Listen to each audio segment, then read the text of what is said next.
Picture this. It is 9:48 p.m. on January 31st, 2026. An 84-year-old woman steps out of a car in front of her home in Tucson, Arizona. She waves goodbye to her family. She walks inside. The garage door closes behind her at exactly 9:50 p.m. That is the last confirmed moment anyone who loves her sees her alive and free. 4 hours and 38 minutes later, her pacemaker goes silent. Not because it stopped working, because she was gone. And the FBI, one of the most powerful investigative agencies on this planet, with access to 1,000 hours of surveillance footage, 5,000 public tips, DNA labs in Florida and Quantico, Virginia, cutting-edge genetic genealogy technology, and a combined reward of over $1.22 million, has still not made a single arrest. Now, more than 100 days later, a new report has surfaced and he connects dots between two men, Dominic Evans and the Guthrie family, in a way that the internet has been screaming about for months. But here is what most people are getting wrong. Here is what those YouTube channels are not telling you clearly. And here is what the FBI actually found and what they are still looking for right now today in May 2026. This is the full story, every verified fact, every confirmed piece of evidence, every legitimate question that law enforcement itself has not answered. And before we go further, if you've been following this case and you want the clearest, most fact-based updates without the noise, subscribe to Brian Updates right now. Hit that bell because what I am about to walk you through took days to piece together from court documents, FBI press releases, sheriff press conferences, and verified reporting from CBS News, NBC News, Fox News, CNN, and the New York Times. This is not theory, this is the record. But before we get to the name that the internet will not stop talking about, before we get to the FBI's evidence, the DNA sitting at Quantico right now, and what the new report actually says, you need to understand exactly what happened inside that house on the night of January 31st. Because the details are what separate real understanding from online noise, and the details in this case are unlike anything investigators in Arizona have seen in years. Nancy Guthrie is 84 years old. She is the mother of Savannah Guthrie, the well-known co-host of NBC's Today Show. Nancy lives in a comfortable home in the Catalina Foothills community north of Tucson, Arizona, a quiet, upscale neighborhood, the kind of place where 84-year-old women should be able to sleep safely in their own beds. But Nancy Guthrie has a pacemaker. She takes medication that is critical to her daily survival. And on the night of January 31st, 2026, after having dinner with her family, she went home, and she never walked out of that house on her own again. Her family called authorities on February 1st, 2026, around noon after they could not reach her. When investigators arrived, they found no Nancy, but they found something else on her front porch. Blood. A trail of blood drops on Nancy Guthrie's front steps that, according to the Pima County Sheriff's Department, is a confirmed genetic match to the missing woman. Let that sit with you for a moment. An 84-year-old woman with a heart condition alone in her home in the middle of the night was taken against her will, and she fought back. A retired FBI agent who reviewed the blood spatter evidence told Fox News Digital that the pattern suggests Nancy Guthrie made what he called a last stand on her own front porch before she was taken. She did not go quietly. And that tells us something important about not just her courage, but also about the person who took her. This was not a random opportunistic crime. This required planning. This required someone who knew her address, knew her schedule, knew her routine, and knew exactly when to strike. So, let me walk you through minute by minute exactly what the evidence tells us happened that night, because every single timestamp in this case matters. January 31st, 2026, 9:48 p.m. Nancy Guthrie is dropped off at her home by family after dinner together. A confirmed documented drop-off. This is the last time any family member sees her. January 31st, 2026, 9:50 p.m. Her garage door closes. Confirmed by smart home system data, Nancy is inside her home. She is safe for now. Then several hours pass. The neighborhood is quiet. The Catalina foothills are dark. February 1st, 2026, 1:47 a.m. This is where everything changes. Nancy Guthrie's Nest doorbell camera, the device on her front door that records who approaches her home, is disconnected. Not by a power outage, not by a glitch, by a person. The FBI and Pima County Sheriff's Office confirmed this. At exactly 1:47 in the morning, her doorbell camera goes offline. February 1st, 2026, 2:12 a.m. 25 minutes after the camera goes dark, one of the home's other cameras detects what the system classifies as a person moving near the property. But here is the thing. There is no usable video footage from that moment. Why? Because the system registered a motion event, but the video file was either corrupted, deleted, or never properly saved. February 1st, 2026, 2:28 a.m. This is the most chilling data point in the entire case, Nancy Guthrie's pacemaker application, the smartphone app that syncs with her cardiac monitoring device, shows a complete disconnect from her phone at 2:28 a.m. Her pacemaker lost its Bluetooth connection to her phone.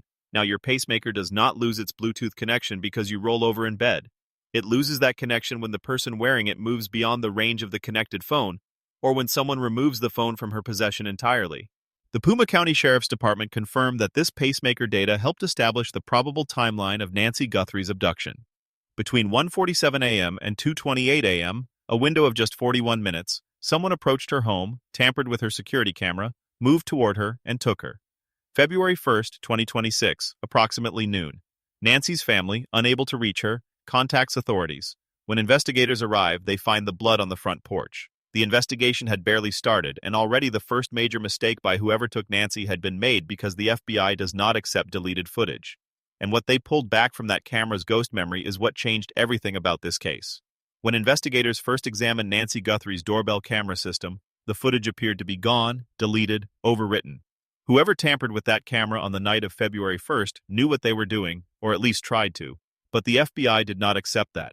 Over the following days, working with Google, which manufactures the Nest doorbell camera, and using forensic recovery tools on the camera's back-end storage systems, agents were able to pull video data that was thought to be permanently lost. CBS News and NBC News both confirmed this recovery. And what that recovered footage showed stunned investigators and the entire nation when the FBI released it publicly on February 10, 2026. A man standing at Nancy Guthrie's front door. He is wearing a full black ski mask covering his entire face. He has on gloves, long sleeves. He is carrying what the FBI later identified as a black 25L Ozark Trail Hiker backpack, the kind sold exclusively at Walmart, and he is armed. Investigators confirmed he appears to be carrying a holstered pistol. A retired former FBI agent who reviewed the footage told Fox News Digital that the way the man wore his holster without a cover indicated what agents call a Mexican carry style, a detail that could help identify him. In one clip from the recovered footage, the suspect approaches NY's front door, raises a gloved hand directly to the camera, appearing to block or disable the lens, and then turns away. In a separate clip, the same masked figure is seen facing the camera with a flashlight in his mouth, using vegetation, a branch or bush, to cover the camera lens completely. This was not a panicked criminal reacting in the moment. This was a planned act of camera disabling by someone who came prepared.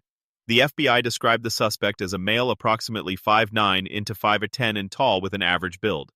After releasing this footage, the Pima County Sheriff's Office received nearly 5,000 phone calls within hours. That number would eventually grow to 4,000 to 5,000 total tips, one of the largest public response volumes in recent Arizona law enforcement history. Now, that backpack he was carrying. Sheriff Chris Nanos called it one of the most promising leads in the entire investigation. And here is exactly why.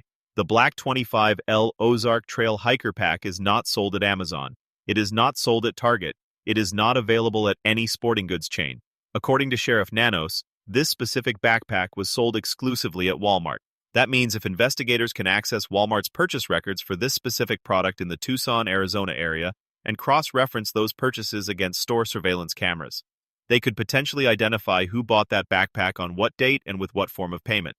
Fox News Digital also reported that a $10 Walmart gun holster visible on the suspect in the doorbell footage has been identified as another traceable piece of evidence. Walmart keeps detailed point-of-sale records, facial recognition at store cameras, credit card transaction data. This is not a small lead. Investigators were pursuing what Fox News described as retail records that could potentially unmask the suspect. The phrase they used, clothing as evidence, the backpack, the holster, both traceable, both purchased, both potentially on a store camera somewhere in Tucson. But there is another piece of evidence in this case, one that is sitting in a laboratory in Quantico, Virginia right now that could make every other lead irrelevant because DNA does not lie. And the DNA recovered from Nancy Guthrie's front porch has a story to tell, and the FBI is getting closer to reading it. When investigators processed the scene at Nancy Guthrie's home, they did not just find her blood on the front porch. They found DNA from someone else, someone who was at that property that night, and whose identity does not match Nancy Guthrie or anyone close to her, confirmed to have been at the residence. Sheriff Nanos confirmed this publicly. The DNA sample recovered from the scene is what investigators call an unknown profile, meaning it does not match any profile currently in the National DNA Database. But here is what is happening right now as you watch this video. According to a Pima County Sheriff's Department spokesperson, their private lab in Florida has been working on this DNA evidence since the very first days of the investigation. That lab has been sharing findings with the FBI lab and with partner labs across the country to maintain forensic consistency. CNN confirmed in mid-February 2026 that the FBI was analyzing mixed DNA from NY's home, including a hair sample. And critically, Fox News Digital reported in April 2026 that some of the DNA evidence has been sent directly to the FBI's premier forensic facility in Quantico, Virginia. Quantico, the foremost forensic laboratory in the entire United States federal government. As of May 2026, investigators have introduced what is called genetic genealogy testing. This is the same technology that cracked the Golden State Killer case after more than 4 decades of failure. Genetic genealogy works by comparing crime scene DNA against large commercial ancestry databases like 23andMe or Ancestry.com to identify biological relatives of the unknown DNA contributor. It is slow, it is methodical, but it works, and it has broken cases that were considered unsolvable. Sheriff Nano, speaking publicly in May 2026, more than 100 days into this investigation, said this directly. We have DNA that is unknown who the contributor or depositor is, but I think they are getting closer to finding out who that was.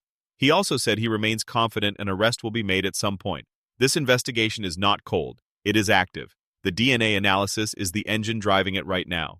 Additionally, gloves were found as far as 10 miles from Nancy Guthrie's home. Those gloves were tested. The DNA on them did not match anyone in the existing database either. Forensic testing was continuing as of the most recent reporting available. Now, while the FBI's DNA lab does its work in silence, the internet was doing something very different, and it targeted a specific man, a 5th-grade school teacher, a father, a drummer in a local Tucson band. The connection between that man and the Guthrie family is real, documented, confirmed. But here is what the FBI actually found when they looked at him. And here is what every channel covering this case is either getting wrong or simply not telling you at all. Dominic Evans is 48 years old. He is a 5th-grade elementary school teacher in Tucson, Arizona. He is a husband, a father, and he plays drums in a band called Early Black. His bandmate is a man named Tommaso Chion. Tommaso Chion is married to Annie Guthrie, Nancy Guthrie's daughter, and Savannah Guthrie's sister. That connection, Evans to Chion, Chion to the Guthrie family, is what set the internet on fire. After the FBI released the doorbell camera footage on February 10, 2026, online true crime communities began comparing the masked suspect's physical characteristics to photos of Dominic Evans. People on social media pointed to what they claimed was a similar body type, a similar height, a mustache and goatee that some argued matched facial hair visible at the edges of the ski mask. And in one of the most specific claims, a wrist tattoo that online sleuths argued was visible in the footage and matched a tattoo Dominic Evans has on his wrist. Within days, Dominic Evans had been tried, convicted, and sentenced by millions of people on the internet who had never met him and had zero access to the actual evidence. His home address was leaked publicly, doxed, and real people, actual human beings, drove to his Tucson neighborhood and gathered outside his home. His wife, Andrea, later told the New York Times that they spent the entire night hiding in their bedroom with the lights off, not even letting any light show through the windows, terrified of who was outside. They sent their children away from their own home for safety. Andrea Evans described the experience to the New York Times as feeling scared, numb.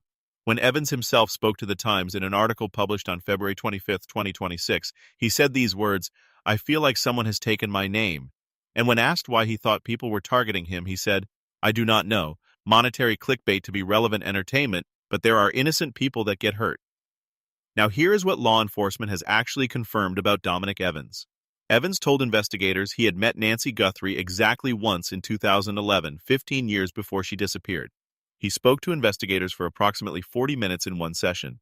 According to his own account to the New York Times, he had not heard from investigators again since that single conversation. The Pima County Sheriff's Office and the FBI have not at any point publicly named Dominic Evans as a suspect in this case. No charges have been filed against him. No arrest warrant has been issued. No credible law enforcement source has linked him to the night of February 1st. On February 13, 2026, when law enforcement executed a search warrant and traffic stop in the Tucson area, the night that people online assumed was a raid on Dominic Evans, it was not at his address. 4 individuals were detained and later released. A man who identified himself as Carlos Palazuelos spoke to Telemundo outside a searched property in Rio Rico, Arizona, south of Tucson, and confirmed he had been questioned and released. Sheriff Chris Nanos himself, speaking on February 25, 2026, said this about what Dominic Evans was experiencing. He is going through hell, and it is horrible. And then the sheriff said something remarkable. He suggested that Evans, quote, probably should be speaking with some attorneys and sue some of these people for libel. a sitting county sheriff actively encouraging an innocent man to take legal action against the people spreading false accusations about him. That is where law enforcement stands on Dominic Evans. And to understand why his name was pulled into this story in the first place, you have to understand the man who connected him to the Guthrie family, his bandmate, Nancy Guthrie's son-in-law, Tomasochi. Tommaso Ciuni is married to Annie Guthrie, NY's daughter. He is by marriage part of the extended Guthrie family. He also plays in the same local band as Dominic Evans. In the early days of the investigation, online communities began speculating aggressively about Ciuni as well, his family connections to the victim, his proximity to the case, his relationship with Evans. But on February 14, 2026, Sheriff Chris Nanos made a public statement that was about as clear as law enforcement gets during an active investigation. He said that investigators had cleared all of Nancy Guthrie's children and their spouses, including Ciuni, as suspects. He did not merely say they were unlikely suspects, he ruled them out entirely. Nano stated publicly, "I am not going to sit in silence when others are attacking the innocent." The family was described as fully cooperative with investigators from the very beginning. Savannah Guthrie and her siblings publicly offered a $1 million personal reward for information leading to their mother's safe recovery. Combined with the FBI's contribution, the total reward reached $1.2 million. These are not the actions of a family with something to hide. Now, there is one other dimension of this case that received far less attention than it deserved in early coverage, and it actually tells us something specific about what the person or people behind this crime were after in the first place. On February 2, 2026, just one day after Nancy disappeared, a ransom note was received by Colt TV, the CBS affiliate in Tucson. The note demanded payment in Bitcoin. It set two deadlines, February 5th and February 9th. Both deadlines passed without payment and without any confirmed contact with whoever was holding Nancy. The FBI told reporters it was taking the note seriously while not confirming its credibility. But then something else happened. A man in Southern California was separately charged in federal court with making a fraudulent ransom demand via text messages on February 4, 2026. Authorities confirmed this man had absolutely nothing to do with the actual abduction. He was a predator trying to exploit a family's anguish for financial gain. So within the first week of this case, you had at least two different ransom-style communications, one of unknown credibility sent to a TV station, and one confirmed fake sent by a scammer. The FBI has not publicly confirmed whether any genuine ransom demand was ever received from whoever actually took Nancy. This ransom dimension matters because as of May 2026, former FBI agent Jennifer Coffindoffer introduced what she called the wrenching theory in connection with this case. And I want to be clear, this is an unverified theory presented by a former FBI agent, not a confirmed law enforcement finding, but it is worth understanding because it comes from someone with serious institutional background. Coffindoffer's theory suggests the crime may be connected to an organized network that targets cryptocurrency holders or high net worth individuals for violent physical extortion. These networks, sometimes called wrench rings in cybersecurity circles, do not hack their victims. They show up in person armed and they use physical force to compel transfers of digital assets. Coffindoffer noted that Bitcoin-based ransom demands combined with what appeared to be sophisticated pre-operational planning around this abduction could be consistent with this type of organized criminal enterprise. Cybersecurity analysts have publicly stated that wrench-style attacks tied to cryptocurrency extortion are becoming more common across the United States and globally. Again, this theory has not been confirmed by the FBI or Pima County Sheriff's Office. It is one former agent's professional analysis, but it is the most grounded, most institutionally informed theory about motive that has been presented publicly so far. And while federal investigators were quietly pursuing every lead from Walmart, receipts to DNA labs, there was one more geographic dimension to this case that serious investigators and retired agents raised publicly, and it involves the ground just 60 mi south of Tucson. Tucson, Arizona sits approximately 60 mi north of the Mexican border. The Nogales port of entry is one of the busiest land crossings in the country. If someone wanted to move a person or keep a person hidden, the proximity to the border creates a logistical possibility that investigators cannot simply ignore. A retired law enforcement lieutenant interviewed by Fox News Digital raised a specific concern. He stated, and this is his professional opinion, not a confirmed law enforcement position, that Mexico may have been considered as a possibility early in the investigation. He told Fox News that there seemed to be a great deal of effort to keep the federal authorities out of this case in the early stages. And his theory was that if a cross-border abduction were officially suspected, that would trigger a mandatory federal jurisdiction expansion that some local officials may have initially wanted to avoid for procedural reasons. Sheriff Nanos has not confirmed that Mexico is a primary area of focus. A separate expert interviewed by Fox News assessed the probability of a cross-border abduction as low, citing the current border security infrastructure. Law enforcement did confirm that standard border protocols were automatically triggered at the start of the investigation, but that is standard procedure in any southern Arizona missing persons case. It is not a specific indication of where Nancy Guthrie is. A signal sniffer, a portable Bluetooth detection device designed to pick up the specific signal frequency emitted by NY's pacemaker, was deployed by air over the Tucson area and surrounding region. That aerial search came back empty. As of that search, NY's pacemaker signal was not detected in the areas covered. That does not confirm she was moved across the border, but it does confirm she was not located in the zone searched by air. But while federal investigators were quietly pursuing every lead, from Walmart receipts to border crossings to DNA labs, something else was happening above ground. Something that nearly destroyed the life of a man who had nothing to do with any of this. And it is something every person watching this video needs to understand before they share the next theory they see online. This case has exposed something deeply troubling about how America consumes true crime in the internet age. The internet, YouTube channels, TikTok accounts, Reddit threads, Facebook groups turned this investigation into entertainment. And in doing so, it nearly destroyed the life of an innocent man. It almost certainly pushed whoever is responsible to take more careful precautions, and it complicated active investigative work at a time when every hour matters for an 84-year-old woman who depends on daily medication to survive. Dominic Evans, a fifth-grade school teacher who has committed no crime, spent nights hiding with his wife in a darkened bedroom while strangers gathered outside his home. His children were sent away from their own house. His name, his actual name, was attached to a violent kidnapping in hundreds of online videos and posts, many of which were specifically designed to drive views and generate revenue. Sheriff Nano said publicly that Evans should consider consulting attorneys about Lyle claims. What developed online was a parallel investigation, one with no access to actual evidence, no legal accountability, no investigative training, and a powerful financial incentive to produce the most alarming, most confident, most shareable version of events possible. Regardless of whether those versions bore any connection to fact, there were also camera operators who physically camped outside Nancy Guthrie's home for days at a time. NBC News documented one YouTube true crime host who arrived at the Guthrie neighborhood every morning at 5 o'clock a.m. with a laptop, a ring light, a phone, and a cooler streaming live from outside a crime scene where an 84-year-old woman's blood had been found on the front porch. And while all of that noise was happening above ground, actual investigators were processing DNA, reviewing footage frame by frame, and chasing 50,000 tips, doing the real work in silence. I want to be direct with you about something. This video carries the title. It carries because that is the conversation happening right now around this case. But I want you to leave this video knowing the clear difference between